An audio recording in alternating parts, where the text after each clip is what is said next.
সাকিবের বিকল্প আমাদের টিমে এখনো নাই, সত্যিকার অর্থ। আমি মনে করি সাকিব এখনো আমাদের টিমে অপরিহার্য একজন খেলোয়াড়। করি সাকিব যদি বাংলাদেশ টিমে আসে, টিমের চেহারা অন্যরকম হয়ে যায়। এই টিমের মধ্যে ম্যাক্সিমাম একই বয়সী খেলোয়াড় আছে, যার জন্য হয়তো ইন্টারনাল কিছু প্রবলেম দেখা দিচ্ছে। পরের ম্যাচটা যদি জিতে রিল্যাক্স হওয়ার কিছু নাই। অবশ্যই আমি বলবো যে এটা খুবই দরকার ছিল, বিকজ হচ্ছে ক্রিকেটটা ডে বাই ডে যেভাবে যাচ্ছিল, আমার কাছে মনে হয় যে খুব ব্যাকফুটে চলে আসছিল। আমাদের প্লেয়ারদের কনফিডেন্সটা বিল্ড আপ হচ্ছিল না, প্লাস আমি বলবো টিমের কনফিডেন্স অনেক লুজ হচ্ছিল। তো এইভাবে যেতে থাকলে, এবং বিশেষ করে আমি বলবো যে শ্রীলঙ্কায় যদি আমরা সিরিজে আসতাম, আমার মনে হয় আমাদের প্লেয়ার সামনে ভবিষ্যতে ভালো খেলা খুব ডিফিকাল্ট হয়ে যেত। আমি মনে করি খুব ভালো উইন, এবং বিশেষ করে শ্রীলঙ্কার টিম আমি বলবো যে খুব উঁচু মানের দল না, সেটা কালকে বোঝা গেছে।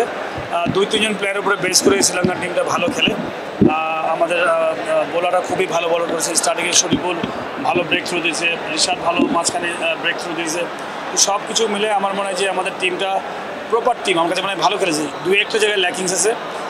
শামীম পাটোয়ারি এবং লিটন শেষের দিকে বলবো খুব ভালো রিকভারি করেছে।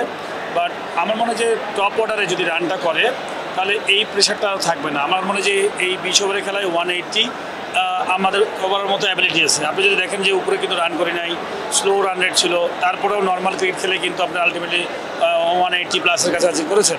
তো সব কিছু মিলে আমার মনে হয় যে এই ম্যাচটা আমাদের টিমের প্রত্যেকটা প্লেয়ারকে কনফিডেন্স দিবে। সেকেন্ড হচ্ছে যে টিমকে কনফিডেন্স দিবে, এবং আমি মনে করি যে পরের ম্যাচটা যদি জিতে রিল্যাক্স হওয়ার কিছু নাই।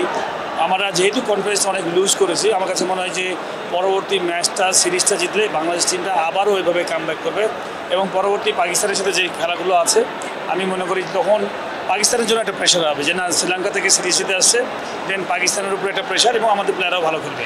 একটা গুঞ্জন চলছে যে সাকিব আল হাসানকে নিয়ে, যে যদি সুযোগ থাকে দলের এই অবস্থায় সাকিবকে আমরা অ্যাওয়ে সিরিজগুলোতে খেলাতে চাই, মানে এরকম একটা আলোচনা আছে। আপনি কি মনে করেন যদি সাকিবকে খেলানোর সুযোগ থাকে খেলানো যায় কিনা? আমি তো মনে করি পলিটিক্যাল ব্যাপার যদি ইস্যুস যদি না থাকে, অ্যাজ এ প্লেয়ার সাকিবের বিকল্প আমাদের টিমে এখনও নাই, সত্যিকার অর্থে। আপনি যদি দেখেন যে একটা যদি এখানে 4 ওভারের বোলার যদি সাকিবের মতো বোলার থাকতো, অপোনেন্টের জন্য একটা প্রেশার, সাদাতে আপনি উপরে যে কোনো জায়গায় আপনি ব্যাটিং করাতে পারতেন, একদম মাল্টি স্কিল প্লেয়ার। তো আমি মনে করি সাকিব এখনও আমাদের টিমে অপরিহার্য একজন খেলোয়াড়, এবং সে তো প্রমাণও করেছে সেই দিকে জিএসএলে। তো আমার মনে হয় যে যদি পলিটিক্যাল প্রবলেমগুলো যদি সলভ করা যায়, আমি মনে করি যে ক্রিকেট বোর্ডের উচিত যত শীঘ্রই তাকে নিয়ে আসা, এবং আমাদের টিমের একটা লিডারশিপ দরকার। আমার কাছে মনে হয় যে সাদাতে লিডারশিপ দরকার। আমরা তো শুধু সাকিব খেলোয়াড় হিসেবে দেখছি, এই টিমের মধ্যে ম্যাক্সিমাম একই বয়সী খেলোয়াড় আছে, যার জন্য হয়তো ইন্টারনাল কিছু প্রবলেম দেখা দিচ্ছে। আমার কাছে মনে হয় যে এই ক্যাপ্টেন হবে না, ও ক্যাপ্টেন হবে, এর প্রবলেম ওর প্রবলেম। যখন একজন সিনিয়র থাকে না, সবার মধ্যে সিনিয়র, দেখবেন সবাই তাকে ফলো করে, লাইক পিরামিডের মতো। একটা সময় আমি বলি, আপনি মাশরাফি যখন ক্যাপ্টেন্সি করেছে, তখন কিন্তু মাশরাফির আন্ডারে কিন্তু তামিম, সাকিব, মুশফিক, মাহমুদুল্লাহ সবাই কিন্তু তার জুনিয়র ছিল। তো লিডারশিপ ক্যাপ্টেন্সি করা খুব সহজ হয়ে যায়। একই সমতুল্য বয়সী হলে তো অনেক প্রবলেম হয়। তো আমার মনে হয় যে তারা ক্যাপ্টেন হিসেবে ভালো, বাট আমি মনে করি যে সাকিব যদি বাংলাদেশ টিমে আসে, টিমের চেহারা অন্যরকম হয়ে যায়। সাকিবের বিকল্প হিসেবে আমরা যাকে চিন্তা করি মেহেদী হাসান মিরাজ, সেই মিরাজ কি T20-র 11-এ বা T20 স্কোয়াডে রাখা দরকার আছে, বা মিরাজ কি শুধু ওয়ান ডে টেস্ট খেললেই হয় কিনা?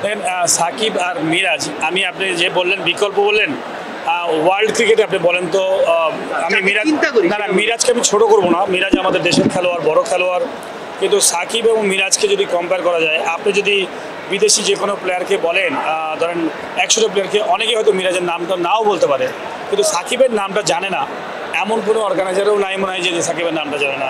তো ব্র্যান্ড ভ্যালুর একটা ব্যাপার আছে, পারফরমেন্সের ব্যাপার আছে। একটা প্লেয়ার এত বছর ধরে IPL খেলছে, CPL খেলছে, এত কিছু খেলছে, আপনি মানে সহজে সাকিবের সাথে কম্পেয়ার করাটা আমার মনে ঠিক হবে না। সাকিবের জায়গায় আছে আমার কাছে মনে হয়। এই জায়গাটাতেই আর কি, মানে সাকিবের না থাকাটা দলের প্রভাবটা আমরা স্পষ্ট দেখতে পাচ্ছি। এটা কোনো বিকল্প নেই এখন। মানে এরকম একটা অলরাউন্ডার সাকিব তৈরি করা সহ না, বাট বিকল্প একটা অলরাউন্ডার তৈরি করা আমাদের উচিত। আপনার মতে এই বিকল্প অলরাউন্ডারটা মানে কে হতে পারে, বা একাধিক অলরাউন্ডার দিয়ে এই জায়গাটা? আমার মনে হয় আমাদের লম্বা সময় ধরে আমাদের কোচিং স্টাফকে আমি দেখে আসছি যে আমাদের যেমন রিশাদ, আমি বলবো যে খুব ভালো ব্যাটিং করতে জানে, তামিম, সাকিব ভালো ব্যাটিং করতে জানে, শরীফুল পিছনে ব্যাটিং করে। আপনি দেখেন, এটা জাস্ট ছোট্টটা বলি যে আমি শরীফুলকে আরও 5 বছর আগে ব্যাটিং করতে দেখেছি, 1 ওভারে 18 রান নিতে দেখেছি। সেই শরীফুল এখনও 10 নম্বর ব্যাটিং করে। আপনি যদি T20 ফরম্যাটে যদি দেখেন, জয়াসুরিয়া মিডল অর্ডারে একটা সময় ব্যাটিং করতো, ওপেনার হিসেবে সলিড ওপেনার হিসেবে তৈরি হয়ে বেরিয়েছে। আপনি অনেক খেলোয়াড় আছে যারা মিডল অক্ষর প্যাটেলের কথা বলেন, জাদেজার কথা বলেন, যারা পরিণত ব্যাটসম্যান হয়ে গেছে এখন। তো কীভাবে পিছন দিককার ব্যাটসম্যানকে কী করে বোলার থেকে অলরাউন্ডার বানিয়েছে, আমাদের দেশে শুধুমাত্র এই ইমপ্রুভমেন্টটা না, এটা কিন্তু শুধুমাত্র খেলোয়াড় না, খেলোয়াড়ের সাথে সাথে পিছনে যে ম্যানেজমেন্ট আছে, ধরেন লিটন দাস বা তামিম জুনিয়র, ইমন, তারা তো ব্যাটিংয়ে প্র্যাকটিস করবেই। পিছন দিককার ব্যাটসম্যান 10, 11, 9, 8 যারা ব্যাটিং করে তাদেরকে কী করে আরও অলরাউন্ডার বানানো যায়, সেই প্রকল্পগুলো আমার কাছে মনে হয় কখনো দেখি নাই। আমার কাছে মনে হয় যে দেখেন রিশাদ যেভাবে ব্যাটিং করতে পারে, লং হিটার, অনেক বড় বড় হিট করতে পারে, আমরা কি কখনো চিন্তা করেছি যে রিশাদকে দিয়ে মাঝে মাঝে আমরা নাম্বার 4, 5-এ নামাই দেবো, মারো ফ্লোটার। হ্যাঁ মানে ওর যে মোমেন্টাম, ওর যে আছে, স্টাইল আছে। সাকিবের কথা যদি বলি, তানজিম সাকিবের কথা বলি, সাকিব কিন্তু 30-40 রান মাঝে মাঝে অনেক সময় দেখা গেছে সলিড ব্যাটিং করেছে। কখনো কি আমি তানজিম সাকিবকে কি কখনো চিন্তা করেছি যে না আমি ব্রেন স্ট্রোকের মতো চিন্তা করবো যে না ওকে ওইরকম বানাবো? বোলিং তো করেই, সাথে ব্যাটিংয়েও ওকে আমি লাস্ট 6 মাসে আপনি বলতে পারবেন যে 1 বছরের ইমপ্রুভমেন্ট, রিশাদের ইমপ্রুভমেন্ট, শরীফুলের ইমপ্রুভমেন্ট 1 বছরে। ঠিক আছে, আপনি আসছেন নতুন একভাবে, যাওয়ার সময় তো একটা আপনি সিল নিয়ে যাবে যে না আমি আসছি বোলার হিসেবে, যাওয়ার সময় আমি অলরাউন্ডার হয়ে বেরিয়েছি। তো যেটা বিদেশে যেগুলো হয়, অক্ষর প্যাটেল, জাদেজা বলেন, অনেক বড় বড় গ্রেট প্লেয়ার, আপনি যদি দেখেন যে অনেকে শুধু ওয়াসিম আকরাম বোলার হিসেবে আসছে, অলরাউন্ডার হয়ে বেরিয়েছে। বাট এটা শুধুমাত্র প্লেয়ারের ভিউ না, সাথে ম্যানেজমেন্টকেও চিন্তা করতে হবে যে না আমি 1 বছর 1.5 বছরের মধ্যে আমি ব্যাটিং কোচের কাজ কী, ব্যাটিং কোচের তো যে ভালো সে তো আছেই, সাথে আমি যারা ব্যাটিং করতে জানে না তাদেরকে আমি আরও ইনস্টল করবো। আমি কিন্তু কোনো কোচকে আমি দায়ী করছি না, ওভারঅল কনসেপ্ট আমার কাছে মনে হয় যে প্রত্যেকটা জায়গাকে আমাদের ডেভেলপ করতে হবে। আমার মনে হয় যে আমাদের এই শর্টেজ আছে, আমাদের অনেক ভালো অলরাউন্ডার আছে কিন্তু আমরা অলরাউন্ডার বানাতে পারছি না।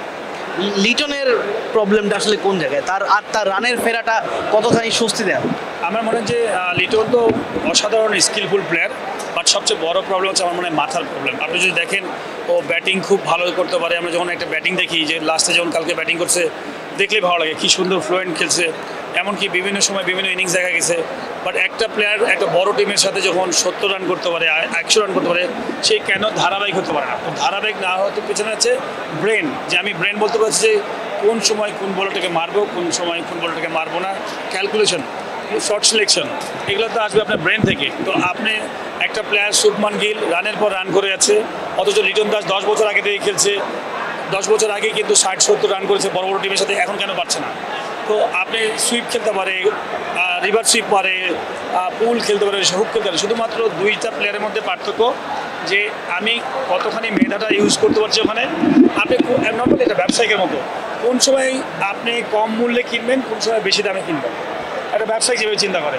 অনেক ব্যবসায়িক আছে দেখবেন যে কোনো সময় ধরা খেয়ে যায়, আবার কোনো ভালো ভালো ব্যবসায়িক কোনো দিনই ওরা মানে আপনি লস করে না, বিকজ সেই ব্যবসাটাকে খুব ভালো মতো মানে পিক করতে পারে। তো লিটন দাসের আমার কাছে মনে হয় ওই জায়গাতে একটু প্রবলেম আছে, যেটা আমার কাছে মনে হয় মোটিভেশনাল বলেন, নিজেকে চিন্তা করতে হবে যে আমি কেন আমি মিস করছি। বাট গ্রেট প্লেয়ার, আমার গুড প্লেয়ার মনে হয়, বাট ওর নিজেকে নিজে অনেক নিচে নিয়ে গেছে। 10 বছর আমার মনে হয় যে 50% ও দেয় নাই। Thank you.